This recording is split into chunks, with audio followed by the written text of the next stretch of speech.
എല്ലാ വിദ്യാർത്ഥികൾക്കും പുതിയൊരു വീഡിയോയിലേക്ക് സ്വാഗതം. ഈ വർഷത്തെ +1 higher secondary community quota rank list പ്രസിദ്ധീകരിച്ചോ എന്നുള്ളത് പല വിദ്യാർത്ഥികളും ചോദിക്കുന്ന ഒരു പ്രധാനപ്പെട്ട ഒരു സംശയമാണ്. അപ്പോൾ വിദ്യാർത്ഥികൾക്ക് നിലവിൽ ഈ ഒരു കമ്മ്യൂണിറ്റി കോട്ട അലോട്ട്മെൻറ്റിനായിട്ടുള്ള അപേക്ഷകൾ വിദ്യാർത്ഥികൾ സ്കൂളിൽ നൽകിയിട്ടുണ്ടാകും. അപ്പോൾ ഇവയുടെ കമ്മ്യൂണിറ്റി റാങ്ക് ലിസ്റ്റ് എന്ന് പറഞ്ഞിട്ടുള്ള ഒരു ലിങ്ക് നൽകിയിട്ടുണ്ട്. അതിൽ ക്ലിക്ക് ചെയ്യുക. അതിനുശേഷം നിങ്ങൾ ഏത് സ്കൂളിലെ കമ്മ്യൂണിറ്റി കോട്ടയിലേക്കാണ് അപ്ലൈ ചെയ്തിട്ടുണ്ടായിരുന്നത് ആ ഒരു സ്കൂൾ സെലക്ട് ചെയ്ത് കൊടുക്കുക. അതുപോലെ ഏത് കോഴ്സിലേക്കാണ് നിങ്ങൾ അപേക്ഷ നൽകിയിട്ടുണ്ടായിരുന്നത് ആ ഒരു കോഴ്സ് സെലക്ട് ചെയ്ത് കൊടുക്കുക. അതിനുശേഷം സബ്മിറ്റ് ചെയ്യുക. സബ്മിറ്റ് ചെയ്ത് കഴിഞ്ഞാൽ വിദ്യാർത്ഥികൾക്ക് താഴെയായിട്ട് നിങ്ങൾ നൽകിയിട്ടുള്ള ലിസ്റ്റ് നിങ്ങൾക്ക് ഈ ഒരു അപേക്ഷ സമർപ്പിച്ചിട്ടുള്ള വിദ്യാർത്ഥികളുടെ ആ ഒരു റാങ്ക് ലിസ്റ്റ് താഴെയായിട്ട് വരുന്നതായിരിക്കും. അപ്പോൾ ജസ്റ്റ് ഇവിടെ നിങ്ങൾ നോക്കുന്ന സമയത്ത് rank list has not generated yet contact school എന്ന് പറഞ്ഞിട്ട് നൽകിയിട്ടുണ്ട്. അപ്പോൾ നമുക്ക് അടുത്തൊരു സ്കൂൾ നോക്കാം. ജസ്റ്റ് നിങ്ങൾക്ക് കാണിച്ചു തരാനാണ് ആ ഒരു സ്കൂൾ ഈ ഒരു റാങ്ക് ലിസ്റ്റ് തയ്യാറാക്കിയിട്ടുണ്ടോ എന്നുള്ളത് പരിശോധിക്കാൻ വേണ്ടിയിട്ട് മാത്രമാണ് ഇത് നോക്കുന്നത്. അപ്പോൾ ആ ഒരു സ്കൂൾ ഇപ്പോൾ സെലക്ട് ചെയ്തിട്ടുണ്ട്. എന്നാൽ ആ ഒരു കോഴ്സ് വന്നിട്ടുണ്ട്. അപ്പോൾ ആ ഒരു കോഴ്സ് കൂടി നമുക്ക് നോക്കാം. ജസ്റ്റ് നമുക്ക് ഓരോ കോഴ്സിൻ്റെയും സെലക്ട് ചെയ്ത് നോക്കാം. അപ്പോൾ നമുക്ക് അവിടെ റാങ്ക് ലിസ്റ്റ് ജനറേറ്റ് ചെയ്യപ്പെട്ടിട്ടുണ്ടോ എന്നുള്ളത് മനസ്സിലാക്കാവുന്നതാണ്.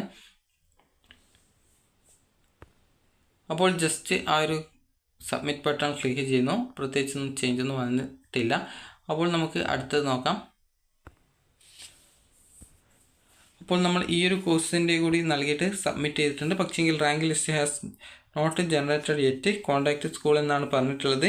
അതായത് നിങ്ങളുടെ റാങ്ക് ലിസ്റ്റ് നിലവിൽ ജനറേറ്റ് ചെയ്യപ്പെട്ടിട്ടില്ല. ജനറേറ്റ് ചെയ്യുന്ന സമയത്ത് ഈ ഒരു വെബ്സൈറ്റിൽ ആ ഒരു സ്കൂളിൻ്റെ ആ ഒരു ജനറേറ്റ് ചെയ്ത ആ ഒരു റാങ്ക് ലിസ്റ്റ് നിങ്ങൾക്ക് അറിയാൻ സാധിക്കും. അപ്പോൾ നിങ്ങൾക്കിപ്പോൾ ഈ ഒരു റാങ്ക് ലിസ്റ്റ് കിട്ടുന്നില്ല എന്ന് കരുതി പ്രത്യേകിച്ച് പേടിക്കേണ്ട ആവശ്യമൊന്നുമില്ല. കാരണം നാളെയോടെ ഈ ഒരു വെബ്സൈറ്റിൽ ഈ ഒരു റാങ്ക് ലിസ്റ്റ് വരുന്നതായിരിക്കും, കമ്മ്യൂണിറ്റി റാങ്ക് ലിസ്റ്റ് വരുന്നതായിരിക്കും. നിലവിൽ സ്കൂളിൽ ഈ ഒരു റാങ്ക് ലിസ്റ്റ് പ്രിപ്പയർ ചെയ്തിട്ടില്ല. അത് റാങ്ക് ലിസ്റ്റ് തയ്യാറാക്കി കഴിഞ്ഞാൽ ഇത് വെബ്സൈറ്റിൽ ആഡ് ചെയ്യുന്നതായിരിക്കും. അപ്പോൾ നിങ്ങൾക്ക് ഈ ഒരു റാങ്ക് ലിസ്റ്റ് അത് നിലവിൽ വരാത്തത് കൊണ്ട് തന്നെ നിങ്ങൾക്ക് സ്കൂളുമായിട്ട് കോൺടാക്റ്റ് ചെയ്ത് കഴിഞ്ഞാൽ നിങ്ങൾക്ക് ആ ഒരു ഡീറ്റെയിൽസ് അറിയാൻ സാധിക്കും. അപ്പോൾ നാളെയോടെ ഈ ഒരു റാങ്ക് ലിസ്റ്റ് വരുള്ളൂ. അപ്പോൾ സ്കൂളിൽ നിന്നും റാങ്ക് ലിസ്റ്റ് പ്രിപ്പയർ ചെയ്ത് മുൻഗണനാക്രമത്തിൽ നിങ്ങളെ സ്കൂളിൽ നിന്ന് വിളിക്കും. നിങ്ങൾ കമ്മ്യൂണിറ്റി കോട്ടയിൽ അഡ്മിഷൻ നേടുന്നുണ്ടോ എന്ന് ചോദിച്ച് നിങ്ങൾക്ക് താല്പര്യമുള്ള കോഴ്സാണ് നിങ്ങൾക്ക് അലോട്ട്മെൻ്റ് ആയിട്ട് ലഭിക്കുന്നതെങ്കിൽ നിങ്ങൾക്ക് പോയിട്ട് അഡ്മിഷൻ നേടാവുന്നതാണ്. അപ്പോൾ വിദ്യാർത്ഥികൾ ഈ ഒരു കാര്യം ശ്രദ്ധിക്കുക. കമ്മ്യൂണിറ്റി കോട്ടയിൽ സ്കൂൾ ട്രാൻസ്ഫർ ഇല്ല, കോഴ്സ് ട്രാൻസ്ഫർ മാത്രമേ ഉണ്ടായിരിക്കുള്ളൂ. അക്കാര്യം വിദ്യാർത്ഥികൾ പ്രത്യേകം ശ്രദ്ധിക്കുക. അതുപോലെ തന്നെ കമ്മ്യൂണിറ്റി കോട്ടയിൽ അഡ്മിഷൻ നേടിക്കഴിഞ്ഞാൽ തേർഡ് അലോട്ട്മെൻറ്റിൽ നിങ്ങളെ പരിഗണിക്കുമോ എന്ന് പല വിദ്യാർത്ഥികളും ചോദിക്കാറുണ്ട്.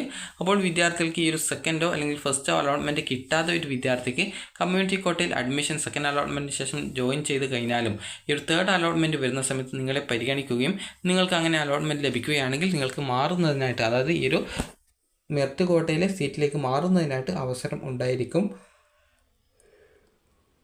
അപ്പോൾ നിലവിൽ ഈ ഒരു കമ്മ്യൂണിറ്റി കോട്ടയുടെ റാങ്ക് ലിസ്റ്റ് വെബ്സൈറ്റിൽ വന്നിട്ടില്ല. അപ്പോൾ അതുകൊണ്ടാണ് ഇത് കിട്ടാത്തത്. അപ്പോൾ പല വിദ്യാർത്ഥികളും അത് ചോദിച്ചത് കൊണ്ടാണ് ആ ഒരു കാര്യം പ്രത്യേകം പറയുന്നത്. അപ്പോൾ ഈ ഒരു സ്കൂൾ ഇപ്പോൾ സെലക്ട് ചെയ്ത് കൊടുത്തിട്ടുണ്ട്. അപ്പോൾ സെലക്ട് ചെയ്ത് കൊടുത്തപ്പോൾ അതിൻ്റെ ആ ഒരു കോഴ്സൊക്കെ വന്ന് ഇപ്പോൾ ജസ്റ്റ് അത് നൽകി സബ്മിറ്റ് ചെയ്യുന്ന സമയത്ത് ആ ഒരു റാങ്ക് ലിസ്റ്റ് വന്നിട്ടില്ല എന്ന് മാത്രമാണ് പറഞ്ഞിട്ടുള്ളത്. അതായത് അപ്പോൾ റാങ്ക് ലിസ്റ്റിൻ്റെ ലിങ്ക് മാത്രമേ വെബ്സൈറ്റിൽ വന്നിട്ടുള്ളൂ. അപ്പോൾ റാങ്ക് ലിസ്റ്റ് നാളെ മാത്രമേ വരുള്ളൂ. അപ്പോൾ അതുകൊണ്ട് തന്നെ നിങ്ങൾ പേടിക്കേണ്ട ആവശ്യമൊന്നുമില്ല. കാരണം പല വിദ്യാർത്ഥികളും റാങ്ക് ലിസ്റ്റ് കാണുന്നില്ല, നിങ്ങൾ അപ്ലൈ ചെയ്തതെന്നൊക്കെ പറഞ്ഞിട്ടുണ്ടായിരുന്നു. അപ്പോൾ നിങ്ങൾ മനസ്സിലാക്കേണ്ട പ്രധാനപ്പെട്ട കാര്യം റാങ്ക് ലിസ്റ്റ് നിലവിൽ വെബ്സൈറ്റിൽ വന്നിട്ടില്ല. അത് വരുന്ന സമയത്ത് നിങ്ങളെ അറിയിക്കുന്നതാണ്. അപ്പോൾ നിങ്ങൾ സ്കൂൾ വൈസ് കമ്മ്യൂണിറ്റി ആപ്ലിക്കേഷൻസ് എന്നുള്ള ലിങ്കിൽ ക്ലിക്ക് ചെയ്ത് നിങ്ങളുടെ അപേക്ഷ നിങ്ങൾ നൽകിയ ആ ഒരു ലിസ്റ്റിൽ ഉണ്ടോ എന്നുള്ള കാര്യം നോക്കുക. അപ്പോൾ നിങ്ങൾ ആ ഒരു ലിങ്കിൽ ക്ലിക്ക് ചെയ്യുന്ന സമയത്ത് അടുത്ത പേജിൽ പോയി കഴിഞ്ഞാൽ നിങ്ങൾക്ക് സ്കൂൾ സെലക്ട് ചെയ്ത് കൊടുക്കാനുള്ള ഓപ്ഷൻ ഉണ്ടാകും. അപ്പോൾ നിങ്ങൾ സ്കൂൾ സെലക്ട് ചെയ്ത് കൊടുക്കുക. അപ്പോൾ സ്കൂൾ സെലക്ട് ചെയ്ത് കൊടുത്തു കഴിഞ്ഞാൽ അതിൽ നിങ്ങളുടെ പേരുണ്ടോ, അതുപോലെ നിങ്ങൾ എത്ര ഓപ്ഷൻസ് നൽകി എന്നിങ്ങനെയൊക്കെയുള്ള ഡീറ്റെയിൽസുകൾ ഉണ്ടാകുന്നതാണ്. അപ്പോൾ നിങ്ങൾ ജസ്റ്റ് അത് ക്ലിക്ക് ചെയ്ത് നോക്കുക. അപ്പോൾ നിങ്ങൾക്ക് ഈ ഒരു വീഡിയോ ഉപകാരപ്രദമായിട്ടുണ്ടെങ്കിൽ ലൈക്ക് ചെയ്യുക, ഷെയർ ചെയ്യുക. Thank you for watching.